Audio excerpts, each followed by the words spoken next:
Hello dear student, Hariom. आज आपनो विषय थरगणी धोरण 6 प्रकरण 13 सममिति स्वाध्याय 13.2 में प्रश्न 5 थी આપણે આ જ વિડિયોમાં જોઈશું। એમાં ચોરસ ખાનાવાળા કાગળ પર નીચેના આકાર દોરો। તો પ્રશ્ન 5 જો તમે પાઠ્યપુસ્તક જોડે રાખજો, નોટબુક જોડે રાખો જેથી તમને વધારે માહિતી મળે। પાઠ્યપુસ્તકમાં જુઓ કે શું કીધું છે પ્રશ્ન 5માં, તો એ જુઓ એવો ત્રિકોણ કે જે આડી રેખા પર સમમિત હોય પણ ઊભી રેખા પર ન હોય। આડી રેખા પર સમમિત હોય પણ ઊભી રેખા પર ન હોય। બી માં એક ચતુષ્કોણ કે જે આડી અને ઊભી બંને રેખાને સમમિત હોય। સી માં એક ચતુષ્કોણ કે જે આડી રેખા પર સમમિત હોય પણ ઊભી રેખા પર ન હોય। તો પછી ડી છે કે એક ષટકોણ કે જેને બરાબર 2 સમમિત રેખાઓ છે અને એક ષટકોણ કે જેને 6 સમમિત રેખાઓ છે। તો એ આકાર આપણે દોરવાનું છે।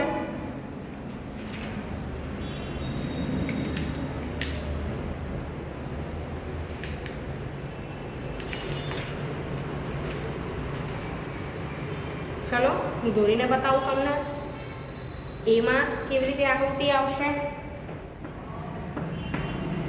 બરાબર। તમે નોટબુકમાં સ્કેલનો ઉપયોગ કરીને આકૃતિ ડ્રો કરજો। અને હા, તમારે ચોરસ ખાનાવાળા કાગળ પર દોરવાનું છે, મારી જેમ ના દોરો, મારે તો બોર્ડ છે।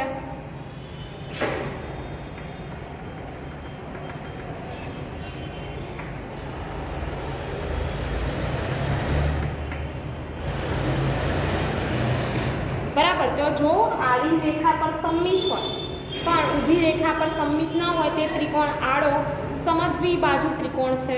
આડો સમદ્વિ બાજુ ત્રિકોણ કયો દોર્યો મેં?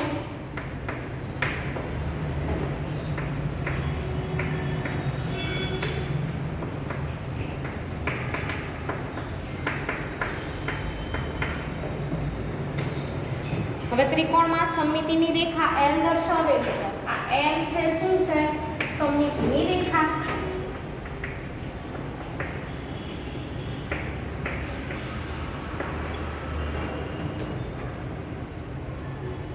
હવે જો બીજું કે આડી હોય ને ઊભી હોય એવો ચતુષ્કોણ, તો લંબચોરસ છે।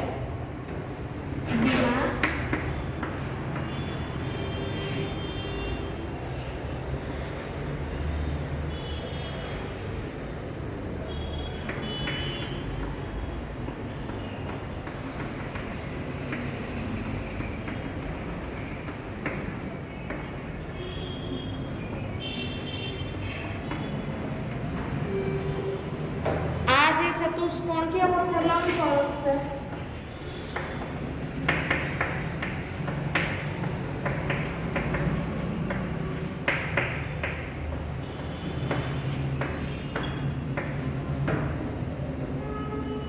અને લંબચોરસના સમમિતિની રેખાઓ કઈ કઈ છે? L1 L2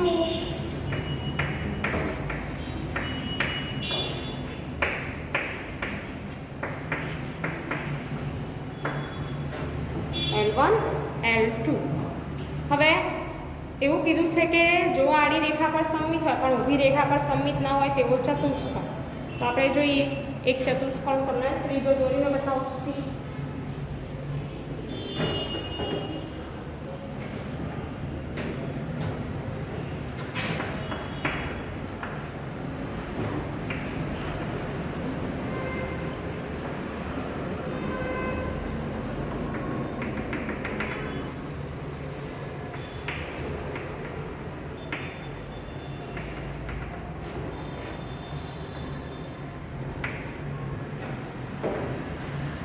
હવે અહીંયા નામ આપીશું L।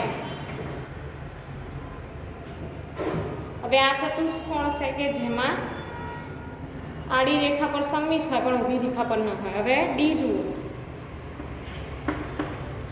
શું કીધું છે કે ષટકોણ કે જેને 2 સમમિતિની રેખાઓ હોય એવો ષટકોણ દોરવાનો છે। થોડો નાનો કરું,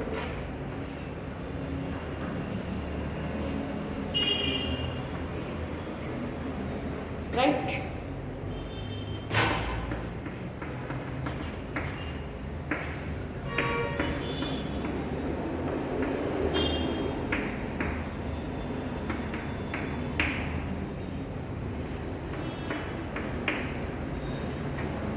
ષટકોણ એમાં કેટલી રેખા 2.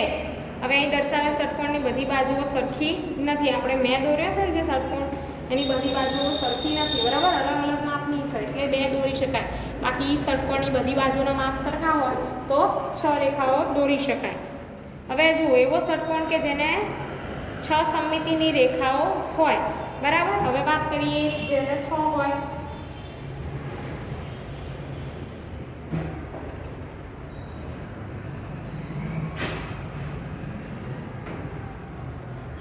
કયો પ્રશ્ન છે? ઈ.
હવે જુઓ,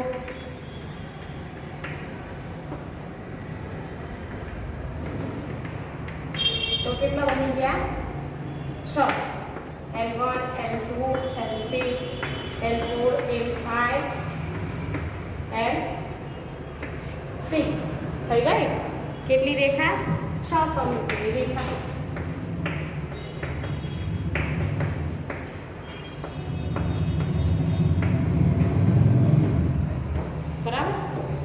પ્રશ્ન 6 કે નીચેની આકૃતિઓનું નકલ કરો અને જો હોય તો સમમિતિની રેખાઓ દોરો.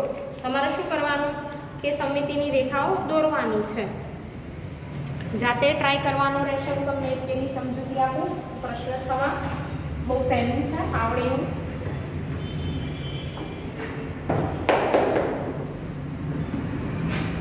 હવે એમાં જુઓ પ્રશ્ન 6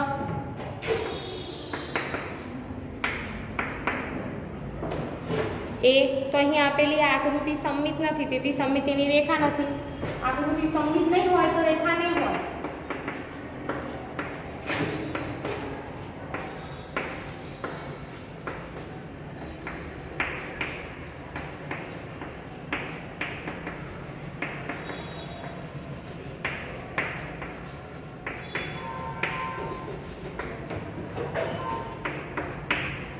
બીજું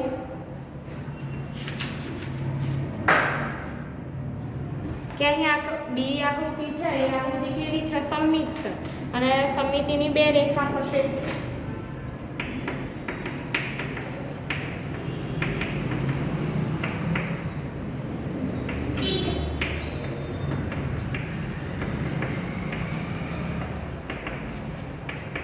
બે દોરી શકાય. સી આકૃતિ જોજો બુકમાં, તો એ પણ આકાર સમમિત અને 4 રેખા.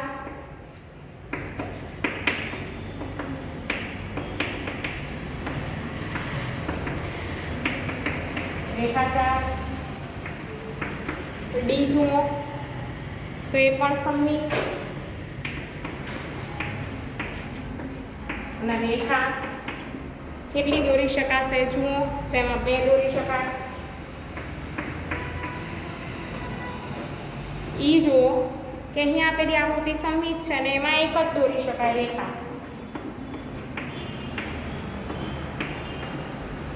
રેખા બરાબર 1. પછી એફ જુઓ તો એ પણ સમમિત અને રેખા બરાબર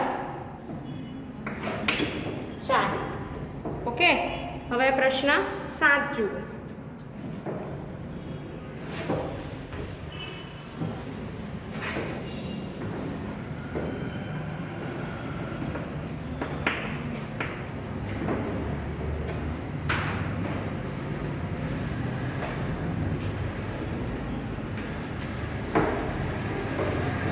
કે અંગ્રેજી મૂળાક્ષર A થી Z લો, તેમના અક્ષરોની યાદી બનાવો જેમાં સમમિતિની રેખા ઊભી હોય, સમમિતિની રેખા આડી હોય, સમમિતિની રેખા ન હોય.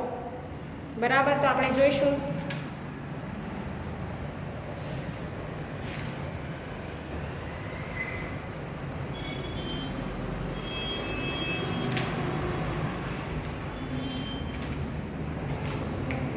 ચાલો જોઈએ કે અંગ્રેજી મૂળાક્ષરો જેમાં સમમિતિની રેખા ઊભી.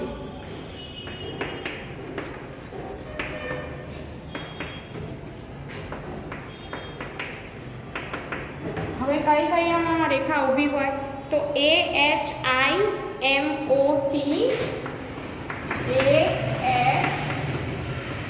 AHMOI,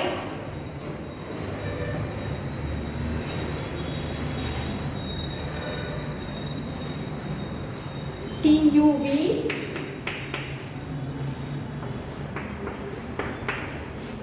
WXY. હવે બીજું કે જેમાં સમમિતિની રેખા આડી હોય.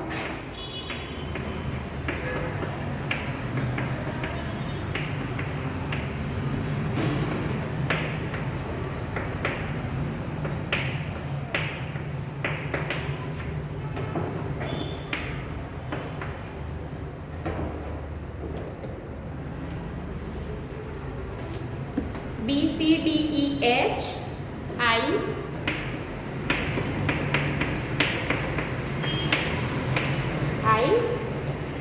IKOX.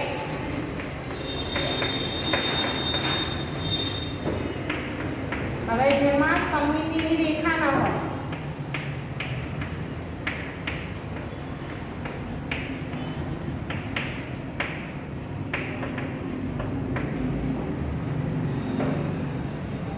તેવા મૂળાક્ષર FGJL,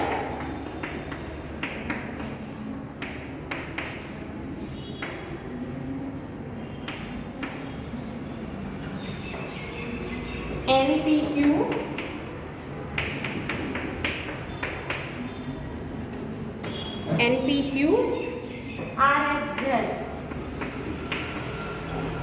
બરાબર. હવે પ્રશ્ન 8 જોઈએ. ચલો શું છે એમાં જોજો.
હવે આગળ જોઈએ.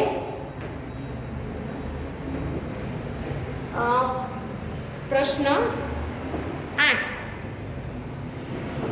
કે નીચે ગળી વાળેલા કાગળ અને તેની ગળી પર દોરેલી ભાત દર્શાવી દરેક ભાતને કાપ્યા પછી મળતા આખા આકારની સાદી આકૃતિ દોરો. હવે શું દોરવાનું છે કે સાદી આકૃતિ દોરવાની રહેશે. હવે સાદી આકૃતિ એક હું તમને દોરીને બતાવું, બીજી તમે જાતે દોરજો. બરાબર.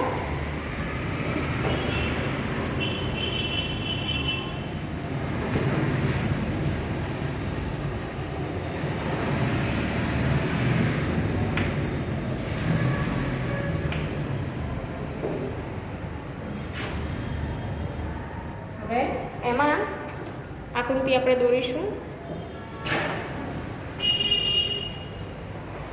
અને વચ્ચે આવી રીતે તમારે શું કરવાનું, સમમિતિની રેખા દર્શાવી દેવાની રહેશે. તો આવી રીતે બીજી આકૃતિ જાતે દોરજો. હવે આપણે આગળ જોશું સ્વાધ્યાય 13.3. સ્વાધ્યાય 13.3માં તમને શું પૂછ્યું છે જુઓ કે નીચેના દરેક આકાર માટે સમમિતિની રેખાઓ શોધો અને તમારા જવાબની ચકાસણી કેવી રીતે કરશો. હવે સમમિતિની રેખાઓ દોરતા તો તમને આસાનીથી આવડી જશે બધાને, બરાબર છે. તો પ્રશ્ન 1,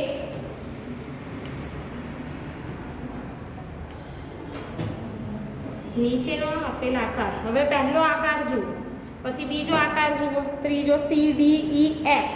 પહેલા આકારમાં કેટલી રેખાઓ વડે દર્શાવી શકાય? તો 4 રેખા. અંદર આકાર આપેલો છે તો 4 રેખા. નામ તમે ગમે તે દોરી આપી શકો, L1 L2 L3 L4. બી માં જુઓ કે એમાં એક જ સમમિતિની રેખા થશે, યાદ રાખજો, એક રેખા. સી માં 2, એમાં પણ નામ આપી શકો તમે પોતાની જાતે. ડી માં 2 રેખા. ઈ માં 1 રેખા. એફ માં 2 રેખા.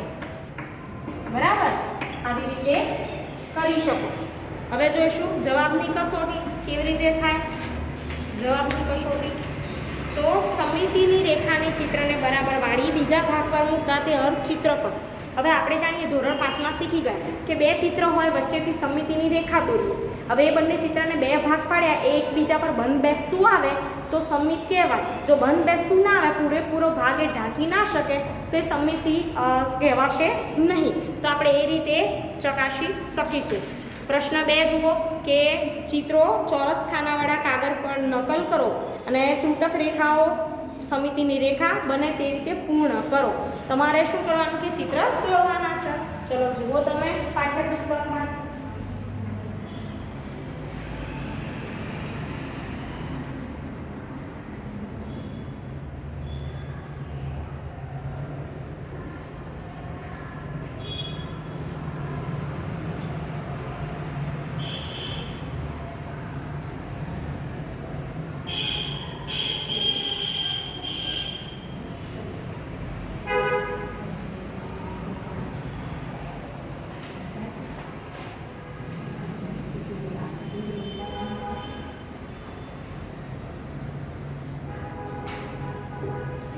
હવે જુઓ આગળ પ્રશ્ન 2.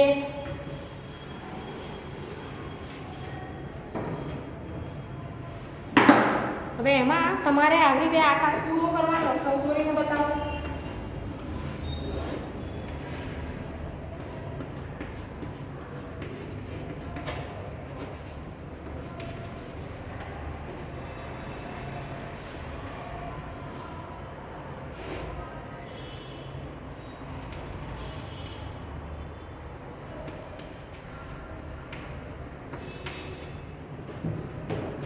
તો આવી રીતે L1 અને L2 થઈ શકે.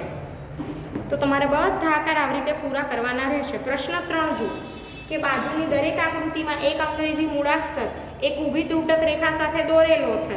હવે આ રેખાના સમમિત એનું પ્રતિબિંબ મેળવો. કયા અક્ષરનું પ્રતિબિંબ મૂળ અક્ષર જેવું જ રહે છે અને કયાનું નથી રહેતું, શા માટે? બધા માટે તમારે શું કરવાનું, ટ્રાય કરવાનો રહેશે. હવે અક્ષર એ જેવો છે તેવો જ પરિસાના પ્રતિબિંબમાં દેખાશે, કારણ કે એ કેવો છે, સમમિત અક્ષર. જુઓ પ્રશ્ન 3. હવે આમ દેખો તો એ કેવો છે,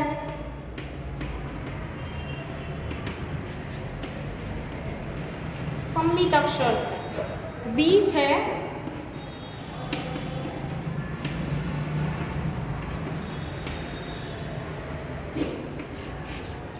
તો બી એ શું છે કે ઉલટો દેખાય, એટલે બી એ સમમિત અક્ષર નથી. કેવું દેખાશે?